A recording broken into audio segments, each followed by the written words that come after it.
nobody's talking about this, but one single collaboration with a local business could just outperform every post, reel, or story you're about to make on your social media this month. Now, let's be real. Meta is not showing all of your stuff to all of your followers, but you're still out there doing the dance, hoping that on the other side is your ideal customer. And a local collaboration could seriously knock all of that out of the park. So let's talk about it. I actually got this idea from working with one of my consignment membership clients recently in my new membership, Brick and Mortar Edge, which helps all types of brick and mortar businesses. One of my new clients was asking about collaborations and saying, there's got to be something, do you have a collaboration method that works? And I said, yes, I actually do. I have worked with a client inside of my consignment membership that did the same exact thing. We came up with the perfect collaboration, and now I've tried different methods with many, many store owners. And I'm going to give you the results today. I'm going to share with you every single thing I know about actually making local collaborations work for you. To date, I have worked with now over 500 brick and mortar businesses to increase their sales and foot traffic. And I'm doing that through 2 different memberships. So if you're a consignment store owner, I have a place for you. If you are anything else, any other type of brick and mortar store owner, there's a place for you as well. But today, let's talk about those collaborations. All right, so here's a big picture of how this works. First thing is you're going to choose a local business to partner with. Now, there are 2 very, very key parts. So if you take nothing else from this video, you have to hear me on these 2 things that are coming up. The most important parts of making this local collaboration work are these 2 things right here. 1, you have to pick a local business that has a great reputation already in your community. So somebody who has a great following, great word of mouth, is already making a great stance in your community. That is really, really important, because when you start working together, then your customer's mind just all automatically lumps you into the same thing. So we want to make sure that their reviews, their word of mouth, what they're doing for the community, their stance in customer service, all of that really aligns very well, and that they already have a presence. So they have a social media following, maybe they already have people who are referring the business inside of the community. And then number 2, very, very key important thing is that you want their audience to be the same as your audience, target audience. So when we think about your ideal customer, we want to pick a business that is running kind of parallel to us, right? So they run a different business, they provide a different service or a different product, but to the same types of people. Off the top of my head, let's just take a woman who might go to the gym. She likes taking care of herself, and she also might be interested in getting her nails done or having a spa membership. And that target audience is very, very similar. So even though those 2 businesses or 3 businesses might do different things, they provide roughly the same target audience. So there's a really great opportunity for cross-marketing. So those 2 things are really, really important. And once you have done that, and once you have chosen a local business that fits those 2 indicators, now we want to partner with them, and really you're going to stay true to you. So there is something very unique that you can offer to your audience that makes your business well-known or that drives foot traffic. There's so many different promotions and events and discounts and offers that we can put out there. So this video is not about creating that offer, but whatever offer you choose, right? They're going to choose, the other business is going to choose an offer that is unique to them. And then we just swap. So you're going to promote their offer and they're going to promote your offer. But in exchange, what you get is your ideal customers coming into your business that might not have known about you before. So when this is structured the right way, then you get their target audience and they get yours. And so there's just this awesome equal exchange. It works in both of the businesses' favors without having to do a ton of work, to be honest. You know why? It's because they already trust them. So this business that you're going to partner with, they have an audience already that trusts them. They have a relationship with them. They're already interacting with their business. And we already know that referrals is where it's at. So basically, it's a referral style exchange. They are going to refer your business, and the referral goes much, much further than your social media post because it's backed by trust and relationship. So this business owner is going to suggest your business to their audience, and there's already this relationship there. And so they receive that so much better and faster, and they will jump on the opportunity, because if a business owner who they trust is willing to refer another business, clearly it's got to be good. So you don't have to put a ton of work into this. Offer something that you already do. It can be very, very simple. The work is going to come from simply just promoting the other person's business and the other person's offer. And we do this in a very, a short time frame. We make it specific. So let's get into all of those details. But that is the picture that we're looking at. All right, before we dive into all of these details, I really want to give you an idea of where this came from initially. So my very first test with this was working this event out for a client. Now, this client happens to be a children's retail store. She wanted to hold a costume contest, and we were working through all of the details. And honestly, coming from a mother of 4 children, I was telling her my hesitation with, if you had this contest, and she was explaining the way she wanted to run it, I was like, I would have no incentive to come, because that sounds like a lot of work on my end. And so we were working through all of the details, and this is where we came up with this collaboration idea in the first place. There was in her town a local ice cream shop that was very, very popular, and we're gonna call it Mr. Hogg's Ice Cream just for fun. In her town, Mr. Hogg's Ice Cream is a big thing, and I said, what if you went and bought a couple gift certificates from this ice cream shop, and then at the costume contest in your store, the children held up little signs, like photo booth signs, saying, I'm just here for the ice cream, or send me to Mr. Hogg's Ice Cream. And she did this. So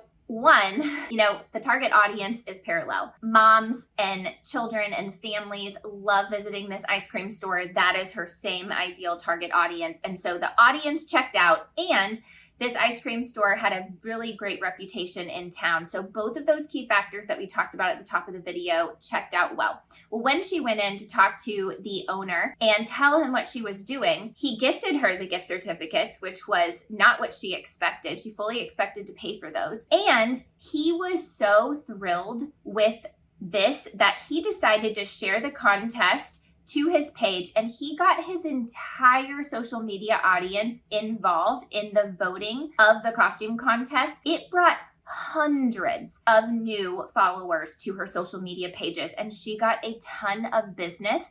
People in her community that kind of knew about her, but now, because the referral and the promotion came from a different business that they really trusted and loved, they actually then stepped foot into her store for the first time. So this went so well for her, and it has made me really think differently about how collaboration with the right business in the right way could really elevate our store's foot traffic in a way that's tangible, that doesn't just feel like another dance on social media. Okay, so here are the exact details that you need about how to do this collaboration. So the very first step is choosing that business. And what I really want to do, since we've already kind of covered some basics on the key factors of choosing that business, I really want to just give you some examples maybe. So if you were a children's consignment store, maybe you could look at a trampoline jump park or an ice cream shop. If you are a nail salon, you could look for a gym or a spa or a coffee shop. If you're a fitness studio or a gym,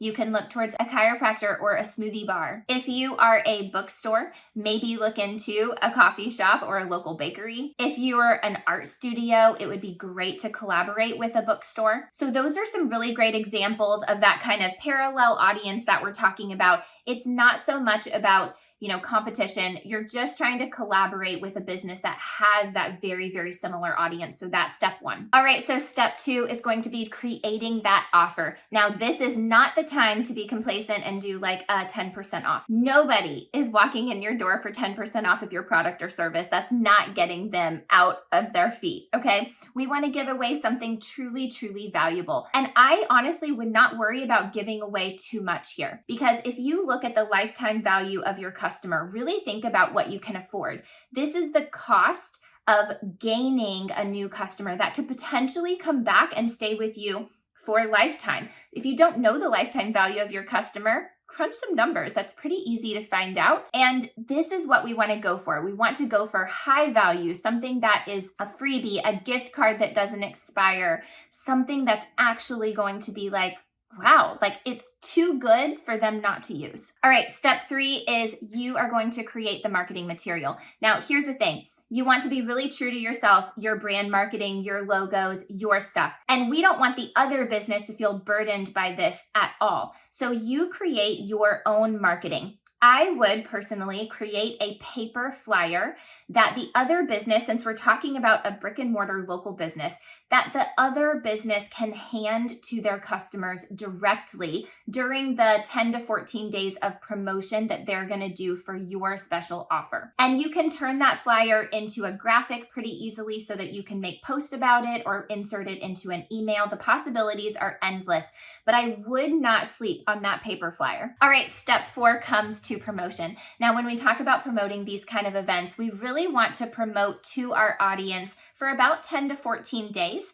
And here's the thing. We don't necessarily want these promotions from both businesses to happen at the same time. I really like to alternate them. So during, let's say, month 1, at the top of the month, let's say you're promoting the other business first. You're going to promote their business for 10 to 14 days for this special promotion that you have going on. And then the following month, they will promote your business for 10 to 14 days to their local audience. That's the promotion period. And I would either do every other month type of thing, and then you can repeat that once a quarter or at least 3 times a year would be great. Okay, step 5 is something that most people are going to skip altogether. So don't do that. I'm telling you not to skip it. It's tracking. So with those paper flyers or with that graphic, we want to give them the promotion when the customer comes in with that flyer or graphic in hand, because that's how we know that they came from the other business and that this is actually working. So we want to keep track.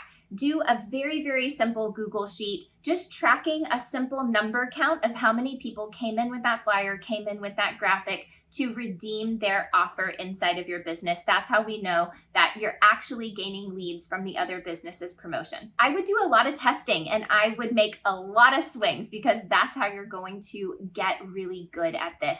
And I also would not count it lost if only 1 or 2 people came in from this promotion. That one person, if your lifetime value of your customer is, let's say, $1,000 to $1,200 that you might make with that customer over the lifetime of their span in your business, that would be a really lowball number. But let's just say that that was it. And you paid maybe $50 for your offer. That would be a crazy great profit gain for very, very little effort on your part. So don't sleep on this. Try it a lot. All right. Now, I don't feel like this video would be complete at all unless I gave you many, many examples. So I'm just going to run through many different types of businesses here, and I'm going to give you some examples of some collaborations that I feel like would be worth doing with another business. All right, so let's take that children's consignment store and maybe a trampoline park. So if we paired the 2 of these together,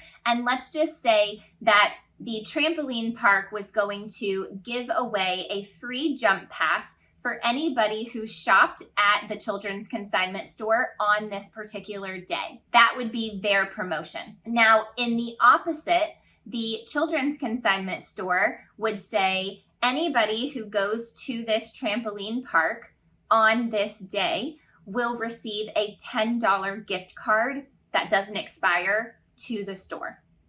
So do you see, in both cases, the offer is really, really good. And you actually might have your audience already go to that trampoline park because they want the $10 gift card to your store.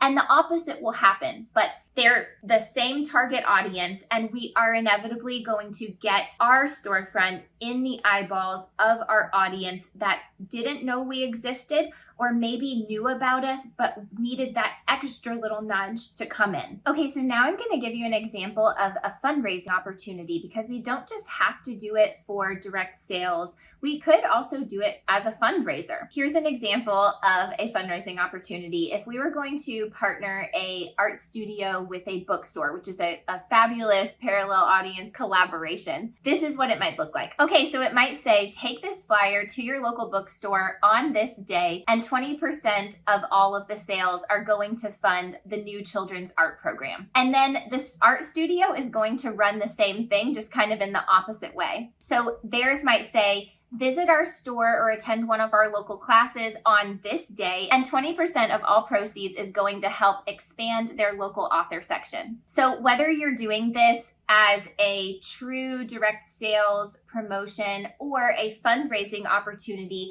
this is still a fabulous way to collaborate with your target audience. All right, here's some bonus tips for you. So you definitely, when you're talking to this local business that you're going to collaborate with, we want to put some parameters in place. So just have an honest conversation about, do they have a social media presence? What is their followers like? What does their post engagement look like? Do they have an email list? What are their email open rates look like? And we can come to some kind of term about what both parties are going to do. So don't sleep on that paper flyer. That should be mandatory, hands down. Every customer who walks into their doors during that 10 to 14 day promotion period will receive this paper flyer. But on top of that, are they going to send a text message blast to their whole audience? Do they have that capability? It doesn't mean that both businesses have to have the same marketing platforms, but the reach should be pretty similar. So if one business is used to doing live video and the other business is used to sending emails, are we roughly going to reach about the same people? And that's what we're looking for, is not for it to be the same, but for the reach to be about the same. We want to reach our customer within their audience. Another bonus tip is definitely to make this urgent with a date. So it doesn't need to be some extended period of time. I would actually suggest a day. One single day of an event that happens in your store for the other audience to come in and get that offer. We really just want them to take action. So you might be saying, well, what if they say no? Like, what if no local business wants to do that with me? I would expect a little bit of that. I would expect some local businesses to not have ever heard about this before and be weary of partnering with somebody or how this is going to play out in general. So you might come into some resistance. Here's something that you can do. Seriously, send them this video, because them hearing it from a third party will automatically just give them that relaxation feeling that they're like, oh, this is a thing and I think I could do that. And it will be way easier for you to just send the video than to explain this whole thing to them. So send them this video and then say, hey, I found this video on local collaboration. I'd love to work something out with you. Watch this, and do you want to do it? And see how that goes. Now, if you're saying, okay, you've told me not to sleep on the flyers, but I'm not really good or sure on how to make a paper flyer, then use Canva. Canva is really easy to use, template based. Don't get worried about all of the little details. Get in there, pick a flyer that you love and change the wording some and roll with it. It's not about perfection. It's not about making this look like the most perfect thing that you've ever done in your life. It's just about taking action, and you will gain something from just making the moves, and you will make it better each time that you do it. And you might be saying, what if nobody shows up? What if I have this whole event and I've planned on giving away 50 free $10 gift cards and nobody comes? Well, I just wouldn't count that as a loss, because the other business, if they held up their end of the bargain, you know that your brand and your business and your name landed in the hands or in the eyeballs of a wider audience than you might have been able to reach, that you're guaranteed are local, you're guaranteed are within, your target audience. It's not all lost. Now, I wouldn't give up the first time. I would try this multiple times, and I would, switch my offer up. Maybe I would try that. I would really talk to the other business owner about the way that they promoted, when they promoted, the platforms that they used, their reach or results on the emails sent or the text messages sent. What were the open rates? Don't count everything as a loss. Continue to try and really look at the data. Okay, so I have a pretty challenging question for you. If you are ready to do this and you're like, yeah, I have a business in mind, like I already think that I know who I would want to collaborate with, because you probably do. What I want you to do is just drop them in the comments, literally in the comments here, tag them and say, I would love to collaborate with so-and-so, and then send them this video or share it with them. Get the conversation going. Nothing ever is going to change in your business if you don't make the change first. So be the one to step the foot out, send this to somebody, tag another local business in the comments here. And I'd love to know how it goes. I would love to know what local collaboration or what your offer is that you're going to choose. And again, I will be in my memberships. If you're a consignment store owner, come join me in Four Corners University. If you are any other brick and mortar business, come join me in Brick and Mortar Edge, and I will see you there.